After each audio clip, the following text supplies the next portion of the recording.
qui m'a attiré chez Nina, c'est son physique. Et je l'ai vue comme une femme. Quand il l'a annoncé à sa mère, je me rappelle, il lui a dit mais je suis pas gay, hein, maman. Franchement, quand tu vas la voir, tu verras, c'est vraiment une femme, c'est un truc de ouf. Et il m'avait fait trop rire. Il faut savoir que Nina, moi, je savais pas qu'elle était transgenre. En fait, Nina, moi, je la suivais déjà sur des réseaux. J'ai décidé de lui envoyer un message. Il m'a dit on peut te croiser où sur Nice? Et je lui ai répondu je suis incroisable. J'aurais bien dû savoir que c'était une queen déjà. Finalement, on s'est vu pour la première fois. Elle m'a plu directement. Elle m'a raconté sa différence. J'ai voulu être sincère et lui raconter mon histoire. J'allais tout de suite voir s'il allait être sincère ou pas. Moi, il faut savoir qu'en plus, c'est mon premier copain. C'était pas du tout dans mes projets d'être en couple parce que forcément, j'étais pas encore opéré. Donc, pour moi, c'était impossible que j'ai un rapport sexuel avec un garçon. Donc, du coup, je lui ai dit que j'étais une femme transgenre.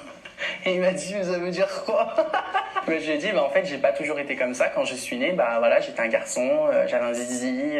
Il comprenait pas trop parce qu'en face de lui, il avait une femme. Malgré que j'avais pas fait mes opérations, j'étais comme ça, mais avec moins de poitrine et un plus gros nez, quoi. Quand elle m'a dit ça, j'ai bien réagi parce qu'après, de premier abord, je suis quelqu'un de très ouvert. Les gens, ils vivent comme ils veulent vivre, quoi. C'est un vrai gentil. On a parlé et puis après les questions sont venues et puis j'ai accepté la chose, quoi. Ce que j'ai adoré, c'est que il s'est grave intéressé à moi. Des fois, on a tendance à un peu sexualiser la femme trans et on est un peu vu comme des fantasmes, etc. Mais là, en fait, le mec, il s'est intéressé à moi, à mon parcours. Il voulait tout savoir, quoi. Pendant longtemps, on n'a pas du tout parlé de sexe. D'ailleurs, il a mis longtemps. Ok. Dites-moi dans les commentaires, les gars, est-ce que vous êtes ouvert à peut-être un jour avoir une relation avec quelqu'un de transgenre, homme ou femme? Dites-le moi, j'aimerais bien savoir. Avant de me demander qu'est-ce que j'avais entre les jambes, quoi. C'était vraiment hyper respectueux, hyper fluide. Et c'est ça, en fait, qui a fait... Ouais, après, je pense que quand on se met en couple avec quelqu'un de transgenre, il y a tellement de questions qui rôdent dans la tête et on est tellement curieux, en fait, et c'est normal de poser autant de questions, même si ces questions peuvent être assez harsh.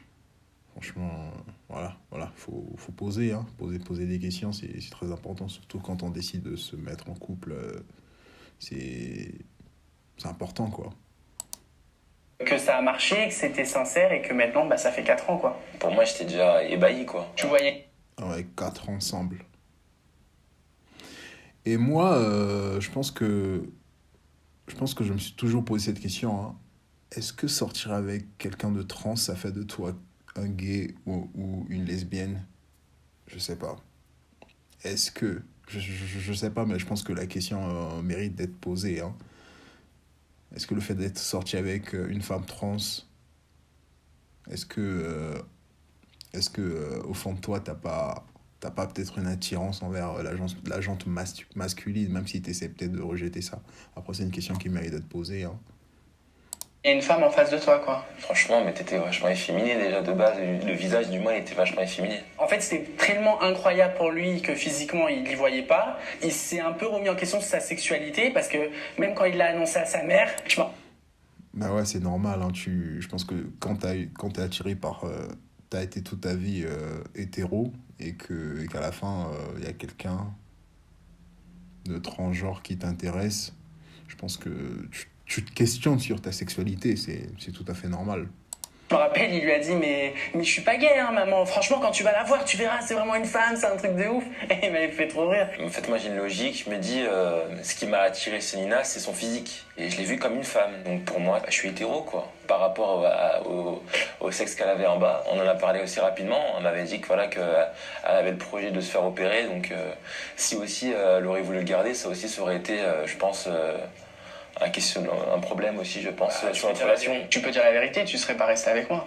Oui. Tu ne voyais pas avoir des rapports sexuels avec un pénis, quoi, tout simplement. Exactement. Pour ma part, c'était hyper compliqué avant que je sois opéré, les rapports sexuels, forcément, parce que pour moi, c'était impossible, quoi. Après, on a toujours réussi à trouver un terrain d'entente pour que lui, ça le brusque pas. Pour que moi, ça me brusque pas non plus parce que c'était compliqué. Et voilà, on a réussi chacun à trouver son plaisir et à se satisfaire mutuellement en restant dans la zone de confort de chacun. Au début, j'avais surtout la crainte des regards des autres. Je suis quelqu'un de très discret, de très réservé dans la vie de tous les jours. Attirer le regard des autres, c'est pas quelque chose qui me rend à l'aise. C'est pas quelque chose que t'aimes, ouais. J'avais l'impression qu'il me regardait comme s'il était quelqu'un de différent. Et puis après, une fois qu'elle s'est fait opérer aussi du visage... Bah ouais, je pense que ça arrive, hein. Ça arrive que les gens te regardent te regardent assez bizarrement après le choix que tu as pu faire de sortir avec une personne trans. Ouais. Et les gens se posent des questions. Ça a aussi beaucoup changé. Il y en avait beaucoup moins, même beaucoup plus, Parce qu'à même plus, quoi. l'heure d'aujourd'hui, très honnêtement, on me regarde plus. Enfin, si je raconte pas mon histoire, c'est très rare qu'on remarque que j'étais un garçon avant, quoi. Je l'ai dit pour la première fois à ma mère. Elle a bien pris, elle a accepté. Elle m'a dit voilà. Elle a même pas cru. Ses grands-parents, ils m'adorent. En fait, ils l'ont tous rentré dans la famille comme je l'espérais. Mais ça m'est déjà arrivé que, par exemple, au travail, ils m'ont posé des questions, quoi. Elle a vachement la carrure carrée, elle est grande, elle a une des stéréotypes à la con, quoi. Parce que c'est vrai qu'une femme cisgenre qui est grande et qui est carrée, c'est forcément une trans. Il s'est mis trop dans ma vie privée et j'ai préféré couper terme à ça parce que je pars du principe, j'ai pas à me justifier ou même à prouver des choses parce que ces gens-là, je veux dire, c'est pas des gens de ma famille, c'est mes collègues de travail. Donc à l'extérieur, je les côtoie pas. Je veux dire, je vois pas comment ils peuvent se permettre de juger. T'es mignon. Voilà, tout simplement. Le sujet des enfants, c'est vrai que forcément on peut pas en avoir naturellement parce que j'ai pas le système reproductif d'une femme, j'ai pas d'ovaire, j'ai pas d'utérus, donc naturellement ce n'est pas possible. Mais comme plein de couples aussi, il y a des femmes qui sont nées femmes, cisgenres, et qui n'ont pas d'utérus, qui ne peuvent pas aussi avoir d'enfants naturellement. On adoptera, on fera mort porteuse quand le moment sera venu, parce que là c'est encore trop tôt. En fait, je savais aussi à quoi m'attendre. Faut pas être aussi non plus hypocrite. Mais à l'heure actuelle, c'est pas un problème parce que on n'a pas ça dans et peut-être qu'on n'en aura jamais aussi, parce que pareil, il faut arrêter de penser que une vie accomplie, c'est une vie avec des enfants. Non, il y a plein d'autres choses à faire. Peut-être qu'on n'en aura jamais, peut-être qu'on en aura, mais en tout cas.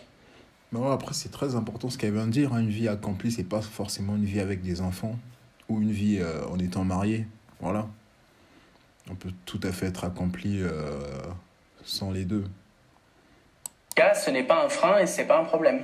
Des fois, on pense qu'une femme trans, c'est un peu une faux folle ou, je sais pas, une prostituée. Non, moi, je suis une femme transgenre, je suis en couple, ça fait 4 ans, j'ai une vie totalement normale, appartement, on travaille, le chien. Il y a des hommes qui acceptent aussi la différence entre guillemets. Il faut vivre pour soi et pas pour les autres. Moi, je suis pas fier de moi, mais je suis plus fier d'elle, car je sais d'où elle vient et je sais le parcours qu'elle a, même ce qu'elle a traversé aussi avant de me connaître. Elle a sa part de sensibilité, de fragilité, mais c'est aussi une femme très forte. Je suis très fier d'elle et puis je l'admire de jour en jour, car je sais que ce qu'elle fait, c'est beau, ça aide beaucoup de gens.